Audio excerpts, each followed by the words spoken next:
Ito yung Baler intersection. So, dito sa may intersection ito, dalawang span na yung nadagdag.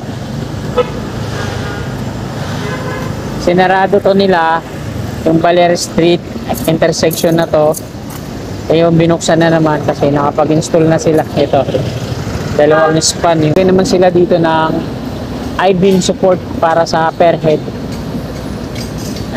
platform. Pag natapos nila to, maglalagay sila ng platform.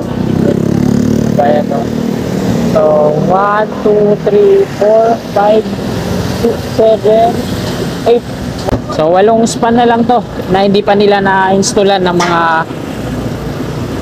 concrete girders. Sinimulan ko to, walang naniniwala sa paligid ko. Ano? Happy Friday morning mga kababayan.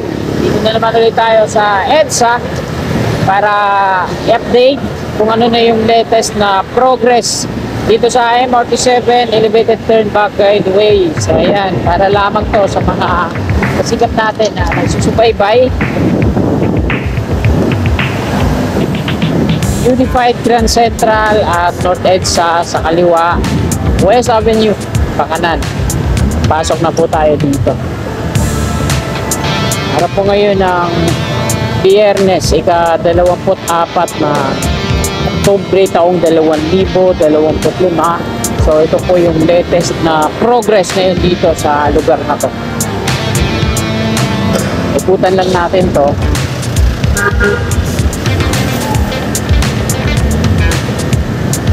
Ayan yung mga precast na parapet wall ba yan. Dito pa sa baba. Pinanggalan na ng mga forma.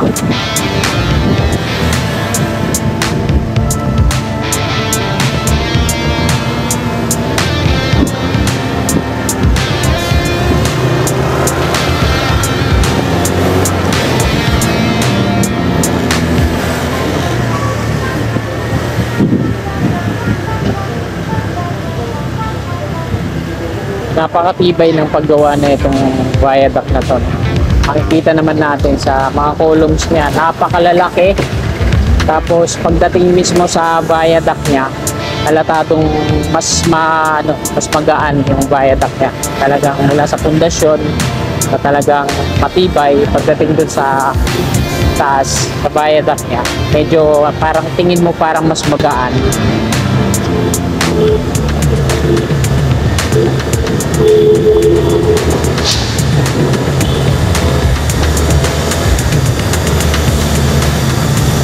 Bala, hindi gaano matraffic dito.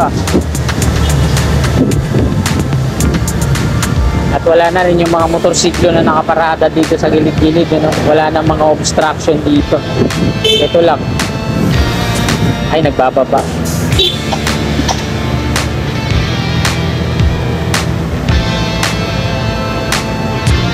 Tingnan natin kung hanggang dun na sa may Baler Street. Sinarado na nila yung Baler intersection dito eh.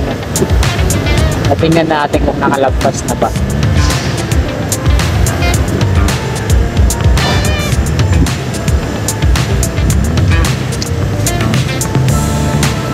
Hindi pa sila nag-install.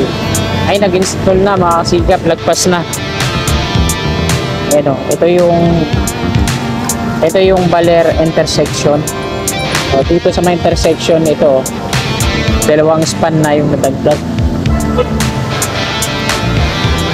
Sinarado to nila yung Baler Street intersection na to. Yung binuksan na naman kasi nakapag-install na sila. Ito, dalawang span yung nadagdag.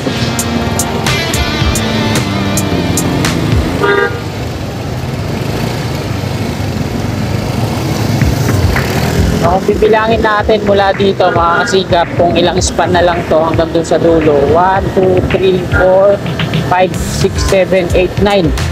So siyam na span na lang. Ayan, nilagyan na nila ng I-beam support para sa platform. Ito yung huli na per head. Tapos dito naman sa dulo, ayan, nagre-rebar na sila para sa per head. Ayan, so, nandito na tayo sa Examiner Street, ito po yung dulo. Patungo dun sa Delta.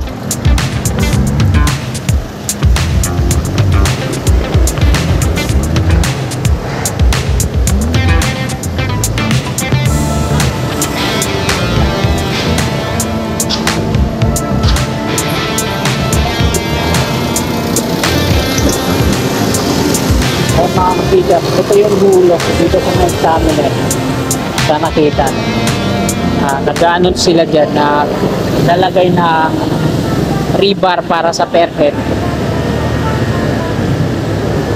At ito naman yung huli, naglalagay sila dito ng support.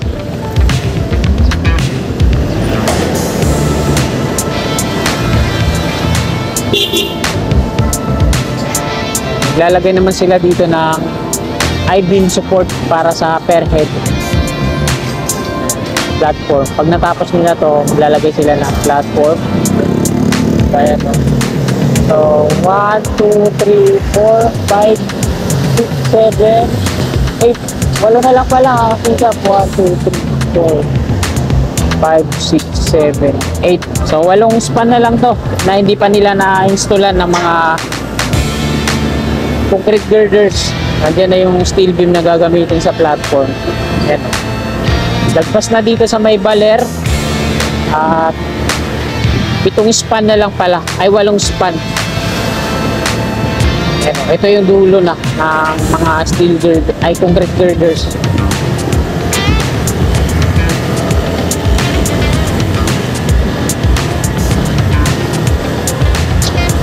Diretso tayo sa EXA. Talagang puspusan na yung ginagawa nila dito para matapos na to, para yung 2028 operational na to. Malaking tulong po ito sa mga kababayan nating mga commuters na laging sumusuong sa traffic mula San Jose del Monte, Bulacan patungo dito sa North EDSA. Hirap po kasi ng hirap po ng mga sakayan papunta doon. Tapos dyan sa Commonwealth, pag tag-ulan, bumaba pa. So pag meron na tayong MRT 7, talagang hayahay na kinabuhi. Mga commuters patungo doon sa San Jose del Monte, Bulacan. Kasi kahit mabaha pa yan, hindi yan matitinag ang tataas ng mga poste niyan.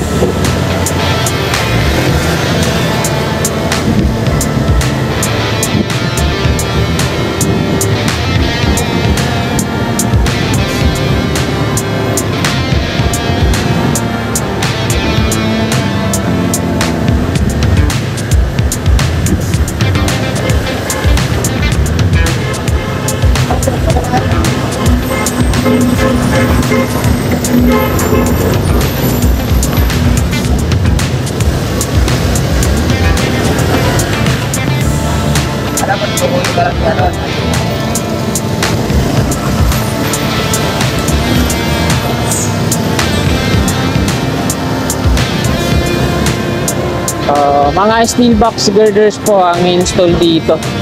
Nandun sa tawid, ito yung mga steel box girders ang lalaki. Oh. Dito po yan install yung tatlong double columns na to. Bali tatlong span to dito, mga sigap hanggang patawid sa kabila. Ayun sa kabila, oh. Mga lalaki na dito. Kung malaki na kayong steel box girders na nandiyan dyan, install sa LRT1, malaki na kaya pero wala pa siya sa kalahati. Kung kumpara mo, dito yan katawid, dito sa kabila, dito sa likod natin, napakalayo na span. 5 dugtong nga yan, yung isang span, no? Matungo dun sa kabila. So, exciting na ako niyan, ay vlog. Sana pag nag-install na mga steel girders niyan, patapat na linggo para makuna natin ang drone shot habang nag-install. Yun sana yung maganda. Tingnan natin kung matapat tayo doon.